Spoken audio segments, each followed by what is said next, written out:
Here we go. Hello, and welcome to today's episode of the Dead Man Walking podcast. I am your host, Repeatedly Dead Fred, author of the medical trauma memoir, The Summer I Died 20 Times, which is what actually happened to me. And that's how I got the name Repeatedly Dead Fred, because I was repeatedly dead. Today, our episode is focusing on a podcaster and an author and an all around fascinating person who has overcome a ton of adversity. So I'd like to welcome Amanda Blackwood to the podcast. Amanda, thanks for coming on. Of course. Thank you for having me. I'm honored to be here. My pleasure. And Amanda had me on her podcast maybe a couple of weeks ago. I So think it was last week we did the last recording week. for it. Okay. And the podcast is The Survivor because Amanda is a survivor. And would you like to share a little bit about what you've survived? Because it blew me away. Sure. I will give you the basic cliff notes. I grew up in an extremely abusive household that led way into my being trafficked. I was molested at 4, 12, 13, 15, raped at 17, trafficked at 18, trafficked at 19, and trafficked at 31 years old. Now, when I get to the part where I talk about the being trafficked, I leave out a lot of the other molestation and rapes and that kind of stuff in between because people at that point only want to talk about the trafficking. But just because the trafficking started didn't mean the rest of the stuff stopped. Mm-hmm. And in doing just a tiny bit of research for our talk today, I didn't realize there were so many different levels of trafficking. Mhm. And, that probably 25 million people a year are in some form of being trafficked. Right. And there's a lot of numbers that can be very difficult to find, and a lot of people don't realize it. But the average lifespan of somebody in trafficking is 7 years. At the end of that, they usually are murdered, they die of a drug overdose, they die of suicide. Um, Wow. when you're 14, 15 years old, imagine thinking to yourself, oh, wow, I only have 7 years left to live. it's Mm-hmm. it's a hard realization, but a lot of people don't realize these things. Mm-hmm. The average percentage of people who actually get out of human trafficking and survive is only 2% of all victims, which is Wow. why I'm so open with my own story. With such a Mm-hmm. small survival rate out there, and with the gift of being able to speak and the gift of being able to write about it, I'm not going to shut up. I have this Mm-hmm. ability. I'm going to use it as much as possible to be able to help others. That's fantastic. So, do you want to talk a little bit about how you became one of the 2% or what people should Sure. be aware of for the 98%? Like, how does somebody become trafficked? Trafficking is defined by the Department of Homeland Security as being the use of force, fraud, or coercion to obtain labor or sex acts from somebody else. So, if we break that down, the use of force, fraud, and coercion are also the same forms that typically take place in domestic violence, right? You can Mm-hmm. force somebody to do something by beating them up. You can fraud them into doing it by making false promises. You can coerce them into doing it by saying, if you don't do this, I'm going to hurt you. I'm going to hurt your child. I'm going to hurt your family. These are all the exact same tactics that are typically used by a trafficker. I was frauded. I was given a lot of false promises. I was told, if you do this, then this is going to happen for you, and we're going Mm-hmm. to help you to make all of your dreams come true. You'll get to go to college. You will live happily ever after. The third time that I was trafficked, that people typically want to hear more about that when I was 31 years old. The man who trafficked me was a police officer in Scotland. And I'd known him for 7 years before this happened. When he asked me to get a fiance visa and move over there, I gave up my career, my home, my car. I gave up everything, got a fiance visa, and moved over to Scotland to go and be with him. And it was less than a week later, he was trafficking me. He had all of my documentation. I had no money of my own at that point. I had nothing left. So when you talk about how I became part of the 2%, I almost wasn't. Mm-hmm. I nearly took my own life. I went to a train station one day specifically to try and end my life. And at the last minute, a man with a child stepped out onto the platform, and I had a brief conversation with the father. And I looked down at the kid, and I started to connect the pieces in my head.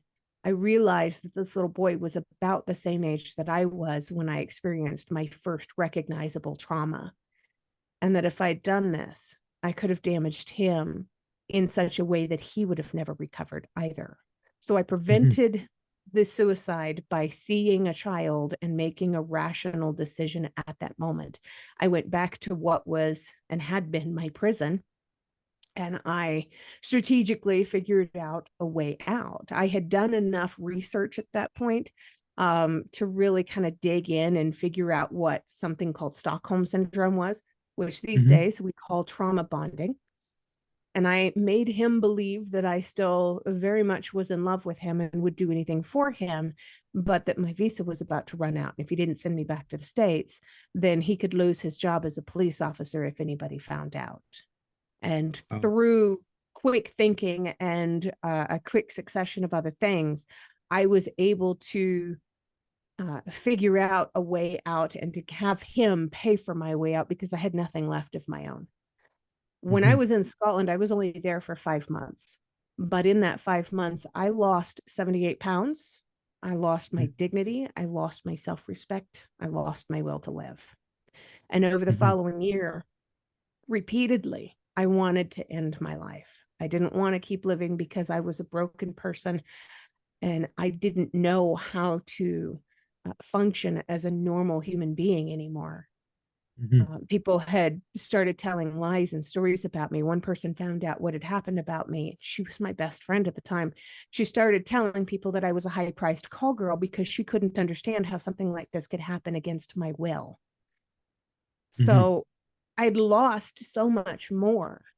But during that year, I did everything that I could to distract myself from the pain that I was experiencing to try and keep me alive. I ended up flying to Paris on a whim.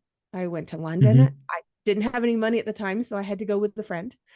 I was on Fox News talking about a St. Patrick's Day parade. I actually drove in the parade. I went to the Queen Mary and revived my old modeling career. I had been a model for Harley Davidson. I was on Will and Grace. I was on Alias. I did a Mhm. bunch of different things when I was living in Los Angeles. And I decided to rediscover that adventurous side of myself. And through that, that helped me to not only regain my dignity, my self respect, and my will to live, and all 78 pounds and then some. Um, I regained a sense of adventure. And even Mhm. though before I ever lived in Scotland, I was a terrible flyer, white knuckle, terrified of it. After Scotland and after that first year out, I became a flight attendant. That's amazing. So, I want to take a step back, and then I want to go back to you rediscovering yourself. Um, so, if you were trafficked 3 times, that means you got out 3 times, which Mhm. puts you in a much rarer statistical category, I think, than the 2%. You must be like a Not point. necessarily. Yeah. The average number of times that a person gets trafficked is about 7. So they bounce back and forth. It Hmm. depends on how long a person is in trafficking as to what defines their lifespan. You know, I was incredibly lucky, very, very blessed all 3 times. And a lot of people look at me strange when I say I was blessed all three Hmm. times. The first time I was trafficked, it was for a weekend. It was not for a 7-year span. Hmm. When I was able to, the first opportunity I had, I left. I split. I didn't feel like being homeless was a worse alternative to what I had just experienced over that weekend. So I chose homelessness over what I'd felt, what I'd been through. Hmm. Many people don't know how to make that choice. It's a very difficult choice to make. You don't know where your next meal is going to come from. You don't know where you're going to sleep. You don't know if you're going to be safe. You don't know if you're going to be murdered in the street. You have no clue, but you're willing to take that chance because it's got to be better than where you are. Hmm. The second time I was trafficked, it was a young couple who took me in while I was homeless, and they sold me to the highest bidder. told me that they were going to give me a place to stay while I worked on getting on my feet. And what they actually did was sold me to a young man by the name of Esteban. I was locked up for 23 and a half hours with no food, no water, no chance of escape, no bathroom facilities. And when I was able to get out of there, I wrote about that in one of my books. But when I was Hmm. able to get out of there, I split. Again, I would choose to be homeless and choose to put myself in other bad situations to be able to get out of that one bad situation. Hmm. When you don't know that there are options, it's the same thing as not having options, Right. you know. So yeah, it just kind of, it depends on the lifespan and who it is that's doing the trafficking and the kind of situation that you're in and the risks that you're willing to take to get out. Hmm. The average lifespan is 7 years. The average number of times that somebody is trafficked is 7 times. It's mind blowing to me. It's very sad to me that this happens to people. Yeah. So, but you're also doing advocacy work to raise awareness of this, and you've become part of a foundation, I believe, with Yes, I am the um, campaigns manager now for an organization called Shamrock Way. It was founded by Frank Shamrock. He mhm, himself is a survivor of trauma. He grew up in the foster care system. He'd been heavily abused by his stepfather. Um, he ended up in juvie. He went to prison, and when he got out, he was adopted by the Shamrock family. Some people might know his name. He was one of the founding members of MMA, and from what I understand, he's undefeated in almost every title of MMA. He's mhm. retired from that now, but this is what he does full time. He has his shamrockway.org organization. And in June, we are holding a battered women's event where we're teaching self defense. I'm going to be one of the keynote speakers. In August or September, we're going to be building a home for homeless people down in Rosarito, Mexico. We've got several other things on the horizon, and this is going to be a really busy year for us. We're really excited. It is. I'm just blown away by how people like yourself and Frank can come from such desolate beginnings and turn out to be good people who just want to contribute positivity into the world. Thank you. You know, I often hear people say that old, very tired, very incorrect phrase, hurt people hurt people. But that's Mhm, not the case because we've all been hurt in some way. We're not going to mhm, escape this life without being hurt in some way, but we don't use it as an excuse to hurt other people. Unhealed people hurt people. mhm. The difference between Frank and I and the people that are still out there doing more damage is that we've done this incredible amount of hard work on ourselves to come to terms with who we are, what's happened to us, how to move beyond that, how to understand the trauma that we've experienced, and how to grow from that and understand that we can help to prevent this from happening to somebody else. My experience is that there are, some people that can overcome some level of adversity and then they sort of reach their max that they can't move beyond that. And that other people like yourself and Frank have just like an, resilience on steroids that allows you to be able to do that work. And I know you shouldn't say steroids with an MMA fighter and stuff like that, but you've just got that extra gear that allows you be able to work on healing yourself, and others unfortunately don't, and they have to depend on people like you and Frank and many others who can give them that little bit of extra horsepower and maybe help them get to that healing point. So kudos to you guys. Thank you. It's tough, you know, and I can't say that I necessarily did it all alone either. I Hmm. mean, in 2019, I discovered that my former trafficker had put up a bunch of photos and videos of me on different pornography websites, and he made me famous. And Hmm. at the time, I had been away from him for 8 years. The man was still basically trafficking me, even though I wasn't physically present, because he was still Hmm. making money off of me. Hmm. Yeah, it was devastating. I didn't know what to do. I had been in hiding basically for 8 years. I had moved 1,000 miles away from where I was, trying to escape this man that was 8,000 miles away from me. I still kept on coming up against this brick wall. I had to get help. I reached out to an anti-trafficking organization out here in Colorado, and they immediately set me up with not just a counselor and a therapist, but an organization called Alight that pairs human trafficking survivors with legal counsel and assistance. And Hmm. through them, I was able to start getting this stuff removed off of these websites. They were reaching out to the websites every time I sent them a link, and they were doing their best to just have this stuff completely wiped clean from their servers. And of course, this guy was putting it up in other places still. But through my counseling and therapy, and through this ability to feel like I had some sense of control, I started to uh, get that little inkling of strength. I was a doormat Hmm. before, and that Hmm. little inkling of strength kind of spurred me on that these people are going to keep finding me. They can either find a weak, crying, sad little girl, this little Hmm. girl that I've been my whole life, or they can find out the truth. They can find out why they're finding out who I am. They can find out who this person is that's putting this stuff up in the internet. And they can learn these ugly statistics that at the time I didn't even know, that 85% of all pornography is created using victims of human trafficking. Wow, I had no idea. Most people don't. I didn't. Yeah, yeah, crazy.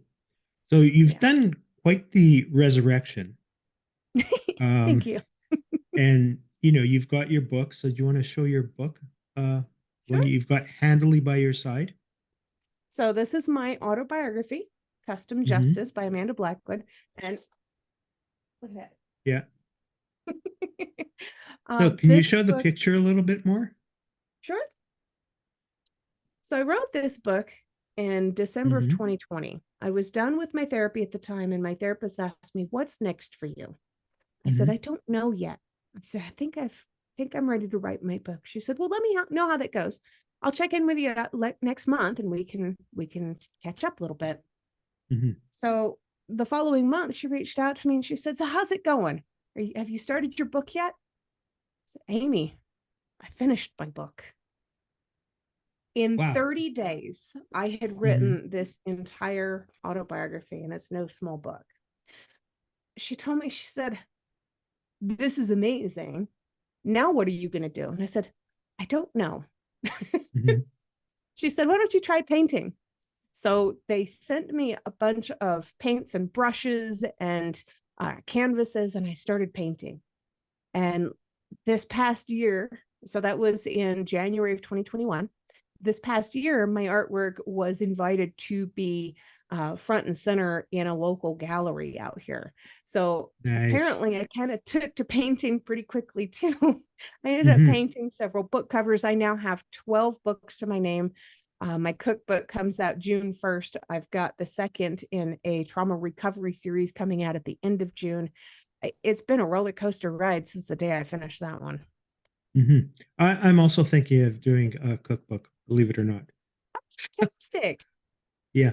So I've noticed your picture, and I mentioned this to you before we started recording. The picture of you on that cover is so glam.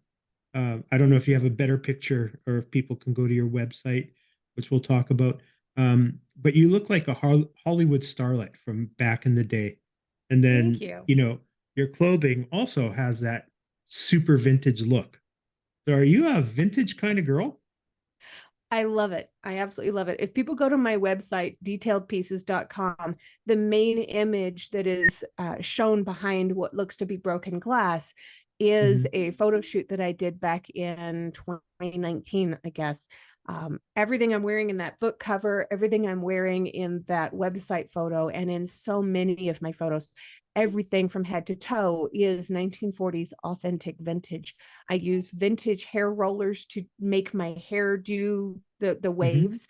All of the stuff on the wall behind me here is authentic vintage stuff, most of it from the 1940s. And I have some incredible pieces in my collection. I go to the 1940s ball twice a year, once in the summer, Mm-hmm. which is in June, usually the day before Father's Day, once at Christmas time, and they call that the White Christmas Ball. And everything is decorated to look like the movie It's a Wonderful Life, if you remember that Mm-hmm. one. Mm-hmm. I've gone and competed in the national pinup competition there, and over here in the back corner is my sash and dress that I wore, where I Mm-hmm. won first place in this national pinup competition. It was the first time I'd ever competed. Mm-hmm. But by far, I have one favorite piece that I'm going to share with you. Okay. This handbag has a history. I mean, Mm-hmm. it's already kind of a cool piece. It's got the little mirror in there. It's got the little Mm-hmm. makeup pocket. But if you look at the top, you can see all the little rhinestones in it. Mm-hmm. When I got this bag, all of those rhinestones had been popped out. And the reason for that was because this bag was used originally to smuggle diamonds into the country. They bought the bag, popped out the rhinestones, replaced them with diamonds, and made them very prominently obvious, Mm-hmm. carried them straight into the country, popped them back out. Then they tossed the handbag in the corner of the room where it sat and almost rotted. And it's Mm-hmm. been restored now by me, but this bag has got a crazy history to it. I'm Mm-hmm. working on writing a historical fiction series, and this bag is going to be making an appearance. So the bag will be the character. The bag has a story to tell. It How did certainly you does. how did you come into possession of it?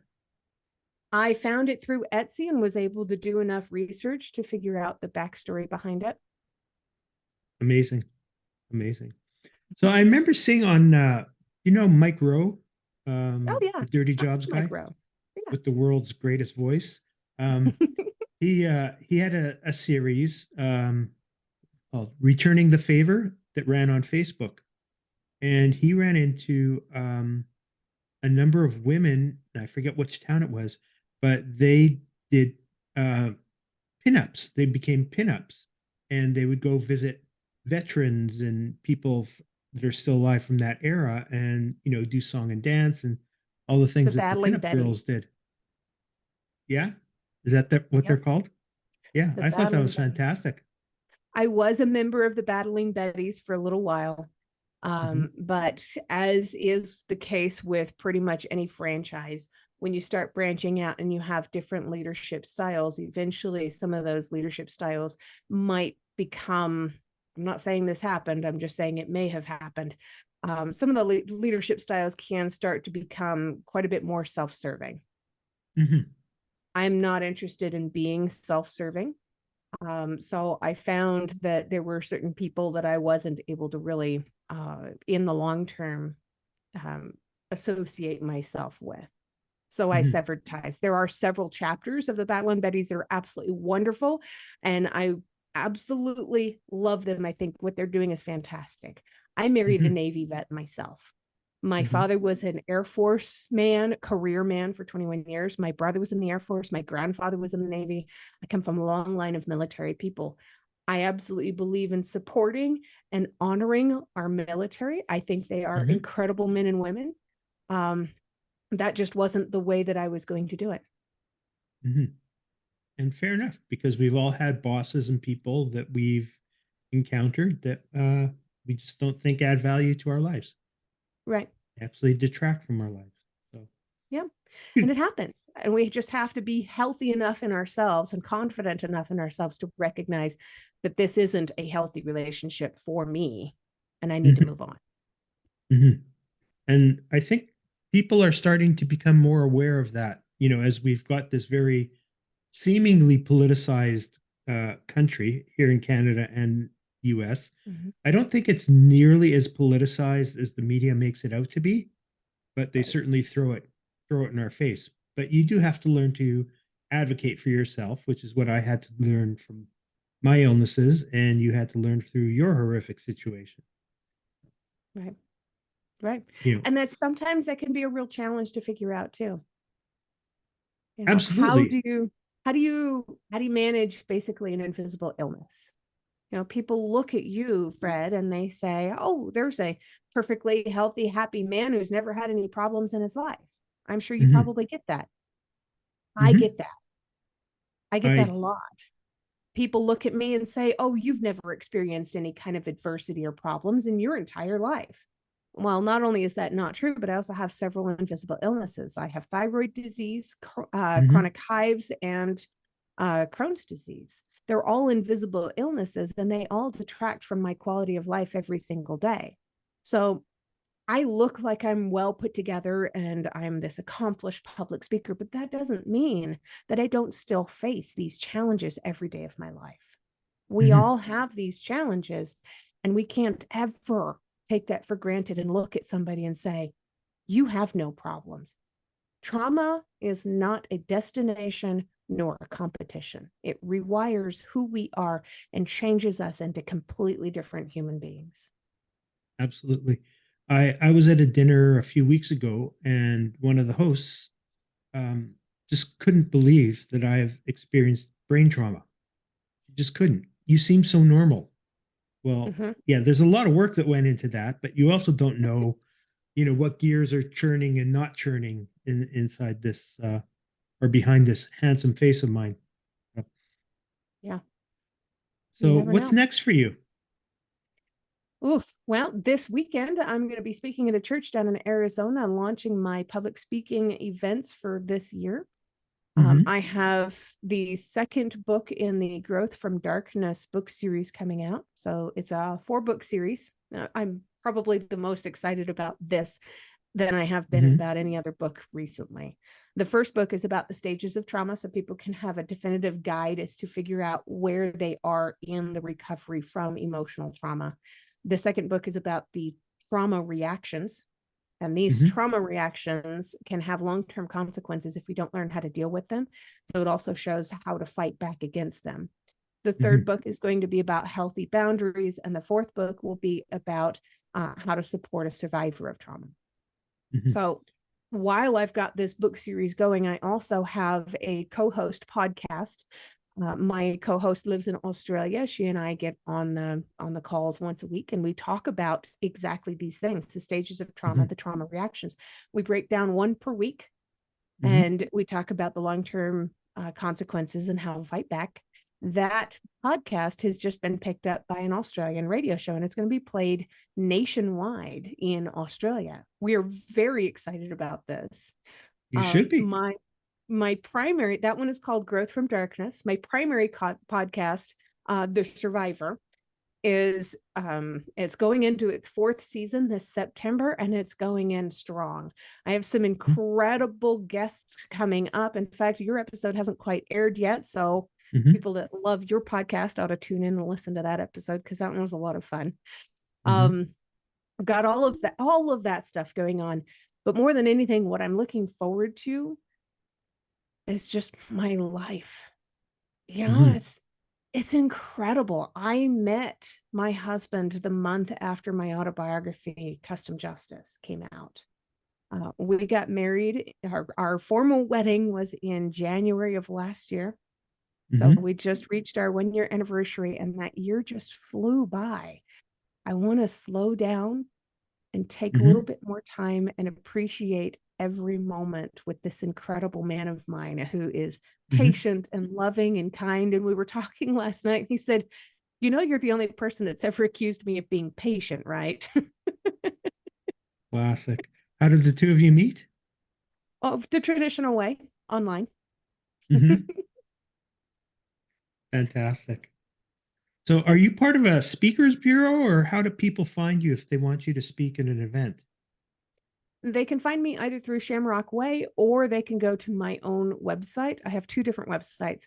The Hmm. one is detailedpieces.com. That's more of my personal life and who I am behind the scenes.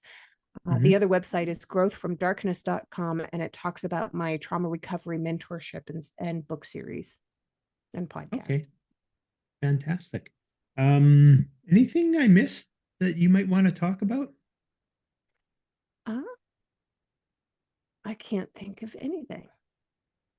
Hmm. Okay. What encouraged you to do the pinup thing? I had zero encouragement to do interesting or fun things when I was a kid growing up. Hmm. Because of that, I never really competed for anything. I did try out for track 1 year in high school. And then my Mhm. parents took me out of that high school and put me in a different school, and I wasn't allowed to compete or join those kinds of things. I was in the audition only choir in school.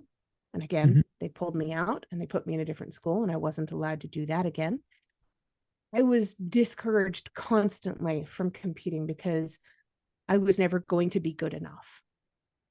Well, Mhm. later on, I was engaged to be married to a man that passed away of a brain tumor in 2013. When Wow. he passed away, he was a Marine. When he passed away, I went to his funeral in Portland, Oregon. When I showed up, I got to see his family. I hadn't seen his family in years. And they were such wonderful people. And one of his family members, an uncle, lived in Colorado and said, you know, you look like you belong in the 1940s. You have this classic look to you. You just look Mhm. like you would really fit in. And here's this event that happens in Colorado twice a year. It's called the 1940s Ball. I think you should look into it. I think you would really enjoy it. Until then, I'd never considered actually really doing anything with my love of the 40s. I Mhm. watched the movies the whole time I was growing up because this was my compass in life. This is what taught me morals and guidance. I wasn't Mhm. allowed to go to church. I wasn't allowed to hang out at other people's homes. I wasn't allowed to have other people hang out at my home. You know, people didn't know what was going on behind the scenes this way, and this is what they wanted. This was Mhm. my guide. So the first time I went to the 1940s ball, I decided I'm in this competition. I've never done anything like this before. I need to wear a dress from the 1940s. So I Mhm. went online and I found one on Etsy that was exactly the right size, and I bought it. And I wore it to that competition. I won first place, and I made so many friends that one night that they blew away the number of friends that I'd had in Los Angeles after living there for 14 years. Amazing. I knew I'd found my people. I knew I found Mhm. my place. So my collection started to grow just a little at a time. So that dress really is the first dress out of Mhm. all of this competition, all of this stuff. That dress for the competition was my very first item. Still, even then, I didn't get into really doing pinup photography and modeling and stuff for quite a while after that. I had a magazine reporter named Ron Hurt show up at the 1940s ball and asked to take my photo, and then gave me a business card and said, I'd love to do a photo shoot with you sometime. Mhm. Just for fun. You don't pay me, I don't pay you. It's called Time for Print, TFP. Uh, Mhm. we decided, this guy seems nice enough. We're going to meet in a public place. And we went and did our first photo shoot at a very public park. We had a lot of fun. I learned Mhm. some new kind of pinup style poses and stuff. It Mhm. kind of launched from there. I became friends with another lady about a year after that. She's now my best friend, and we call each other sister. She's another redhead. People Mhm. genuinely think that we're sisters, and we've been confused for one another in different stores. And it's just great. She's amazing. But she is a phenomenal photographer. So she and I now work together. I will take, when people pay for the services, I will take some of my authentic vintage dresses, and we will dress people up in these authentic styles, complete with handbags, shoes, makeup, hats, gloves, everything. And I will be the pose coach and teach them how to pose and where to put their hands and their feet. Mhm. And she will take the photos, and just together we just create this sense of magic and really get people Mhm. to come out of their shells. It's a lot of fun. We have a blast. Yeah. People definitely need more magic in their lives. They really Yes. do. Yeah. So we are almost out of time. Um, so do you want to just give us a last minute wrap up of how people can find you and what services you can offer to people besides pinning them Sure. up? So typically the easiest way to find me is through Facebook. If you go to Hmm. facebook.com/Amanda Blackwood Survivor, I'm Hmm. very active on Facebook. I'm also on Instagram and Twitter and TikTok and LinkedIn and everything else under the sun. but I am most prominently on Facebook. There's also the websites, detailedpieces.com and growthfromdarkness.com, that is going to have links to both of the different podcasts. All of my books are available through barnesandnoble.com. That's amazing. So thank you, Amanda. It's been delightful, fascinating, somewhat disturbing hearing your story. But I'm so glad that you've come through all of this and you're just living the life you were meant to live. Thank you. Thank you. Thank you to everybody who's tuned in. As the cool kids say, please like, subscribe, share, check out Amanda's links. She's easy enough to find. So it's the awesome Amanda Blackwood. And I hope you have a lovely week. We'll see you next episode on the Dead Man Walking podcast. Bye bye.